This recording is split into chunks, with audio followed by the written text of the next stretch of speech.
Good evening दोस्तों। आज हम लोग फिर मिले हैं केमिस्ट्री के डे में, जिसमें हम लोग देख रहे हैं चैप्टर सेकेंड को। तो चैप्टर सेकेंड का है जो है एक टॉपिक है जो बहुत इंपॉर्टेंट है, जो क्या है आप कई बार एग्जामिनेशन में पूछा जा चुका है। ठीक है, ये क्या है चैप्टर नंबर सेकेंड। तो ये चैप्टर नंबर सेकेंड चल रहा है, जिसमें हम लोग देखने वाले हैं एक बहुत ही इंपॉर्टेंट अभिक्रिया में, जिसका नाम है हमारा बेकिंग सोडा। ठीक है, जिसे कहते हैं हम लोग खाने वाला सोडा। ठीक, तो इसमें क्या है, इसका रूल क्या है, एग्जामिनेशन में इसको कैसे पूछा जाता है।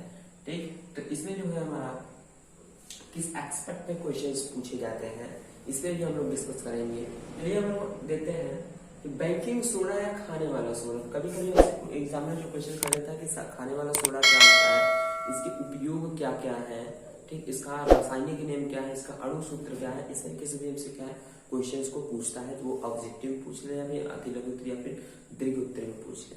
ठीक है, तो किसी भी एक्सपेरिमेंट में जो क्वेश्चंस बनाए जा सकते हैं। अब इसका जो है हमारा क्या है, दो नेम है, बेकिंग सोडा या खाने वाला सोडा, दो चीज। ठीक, खाने वाला सोडा से भी कर सकता है, फिर बेकिंग सोडा से भी कर सकता है। तो और इसका जो रासायनिक नेम है सोडियम बाइकार्बोनेट। अक्सर जो होता है हमारे यहाँ जो रासायनिक अभिक्रियाएं होती हैं, जो इसमें देता है कि सोडियम बाइकार्बोनेट से हम लोग ये अभिक्रिया कराने पे क्या होगा, या फिर क्षार से जब अभिक्रिया कराएंगे तो उसमें क्या हमारा निकलेगा। ठीक, इस तरीके से जो होते हैं रिएक्शंस। अब नेक्स्ट जैसे हमारा बनाने की विधि, बनाते कैसे हैं हम इसे। ठीक है, कैसे बनाते हैं, तो कह रहा है कि सोडियम कार्बोनेट के जलीय विलयन में, ठीक है, जब CO2 गैस प्रवाहित करने पर क्या होगा, सफेद क्रिस्टल प्राप्त होते हैं। जो सोडियम होगा हमारा, सोडियम कार्बोनेट होगा, उसको जो है हम लोग उसके जलीय विलयन में जब CO2 गैस प्रवाहित करेंगे, यानी कि हल्की हल्की जो CO2 गैस प्रवाहित करेंगे, तो उसके जो है सोडियम बाइकार्बोनेट के सफेद क्रिस्टल प्राप्त होंगे। यानी छोटे छोटे थक्के होते हैं जो जम जाते हैं, नीचे बैठ जाते हैं तली पे, उस टाइप के जो प्राप्त होंगे, वो क्रिस्टल प्राप्त होंगे। ठीक, तो वही क्या होगा हमारा सोडियम बाइकार्बोनेट, ऐसे बोलते हैं, सोडियम हाइड्रोजन कार्बोनेट भी बोलते हैं। ठीक है, अब जैसे यहाँ पे रिएक्शन में दिखाया कि Na2CO3, तो ये हो गया हमारा सोडियम कार्बोनेट। क्या हो गया, सोडियम कार्बोनेट प्लस H2O क्या है, जलीय। तो सोडियम कार्बोनेट के जलीय विलयन में जब CO2 गैस प्रवाहित करते हैं तो क्या बनता है, सोडियम बाइकार्बोनेट।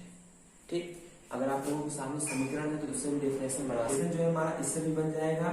ठीक, अगर ये है तो ये बन जाएगा। ठीक है, और ये है ये भी बन जाएगा। ठीक, तो दोनों एक दूसरे, यही दोनों है, एक ही है।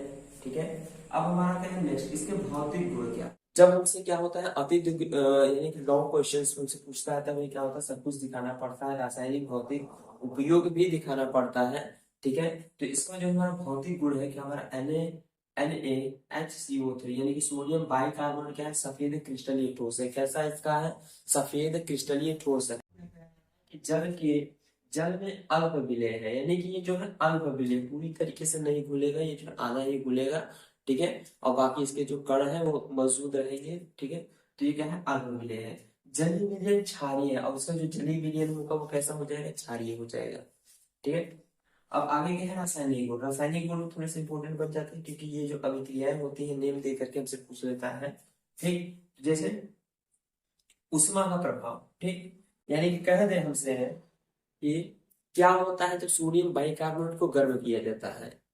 ठीक है, कि उष्मा के ताप पर क्या होता है, तो क्या होता है कि इससे भी क्वेश्चंस बहुत सारे हमारे बन जाते हैं। ठीक है, अब जैसे कह दिया है 2NaHCO3 को जब गर्म किया गया था, Na2CO3 plus H2O plus CO3, यानी कि सोडियम बाइकार्बोनेट को जब गर्म किया गया तो हमारा क्या बना, सोडियम कार्बोनेट बना, CO2 गैस निकला और जल बना। यानी कि जिस जिस चीज से मिलके बना था उसी चीज में क्या होगा, ये अपघटित हो गया। अपघटित होने का मतलब जो जिससे बना होगा वो उसी में क्या होगा, टूट जाएगा। ठीक, तो यही प्रोसेस क्या कहते हैं, अपघटित। क्या बोला गया है कि गर्म करने पर अपघटित होकर के कार्बन डाइऑक्साइड गैस और फिर Na2CO3 यानी कि सोडियम कार्बोनेट देता है। ठीक, अब नेक्स्ट हमारा अम्लों से अभिक्रिया। ठीक, अब जैसे हम रिएक्शन पूछे थे क्या होता है जब सोडियम बाइकार्बोनेट का अम्लों से अभिक्रिया कराई जाए।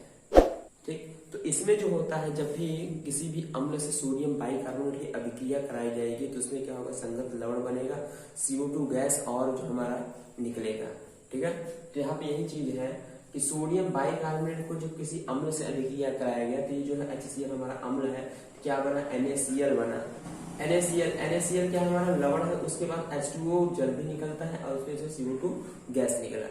ठीक, तो ये तो था हमारा अम्लों से अभिक्रिया। अम्लों से अभिक्रिया जब भी होगा तो इतना ध्यान रखिएगा, उसमें संगत लवण और CO2 गैस निकलेगा जब भी बाइकार्बोनेट की अभिक्रिया कराई जाएगी, सोडियम बाइकार्बोनेट। अब इसका उपयोग क्या है? उपयोग जो हमारा बेकिंग पाउडर बनाने में, कौन सा पाउडर बनाने में? बेकिंग पाउडर बनाने में किया जाएगा। अग्निशामक यंत्रों में, यानी कि जो हमारे गैसेस रखे जाते हैं, अग्निशामक के यंत्र होते हैं जो बड़े बड़े बनाए जाते हैं इंस्ट्रूमेंट, उसमें बनाने के लिए इसका उपयोग किया जाता है। उसके बाद प्रतिरोधी के रूप में। अब प्रतिरोधी क्या है? ये एंटीसेप्टिक होती है, जैसे ब्रो प्लस का ऐड आता है एंटीसेप्टिक क्रीम। तो ये जो प्रतिरोधी है तो बनाया किससे जाता है? सोडियम बाइकार्बोनेट का ही यूज करके बनाया जाता है। नेक्स्ट अभिकर्मक के रूप में। तो अभिकर्मक क्या होता है? अभी जो है आप लोग आगे की क्लासेस में पढ़ेंगे कि अभिकर्मक, ठीक है, क्या होता है? ये अभिकर्मक वो होते हैं जो अभिक्रिया को उत्तेजित कर देते हैं या फिर उसे डाउन कर देते हैं। ठीक, ये भाग नहीं लेते, रिएक्शन में भाग नहीं लेंगे, लेकिन इनकी उपस्थिति मौजूदगी से जो है हमारे रिएक्शन के प्रोसेस में चेंजेस आ जाते हैं। तो ये वही होते हैं अभिकर्मक के रूप में। ठीक, तो क्या है? बेकिंग पाउडर बनाने में, अग्निशामक यंत्रों में, प्रतिरोधी के रूप में और अभिकर्मक के रूप में इनका यूज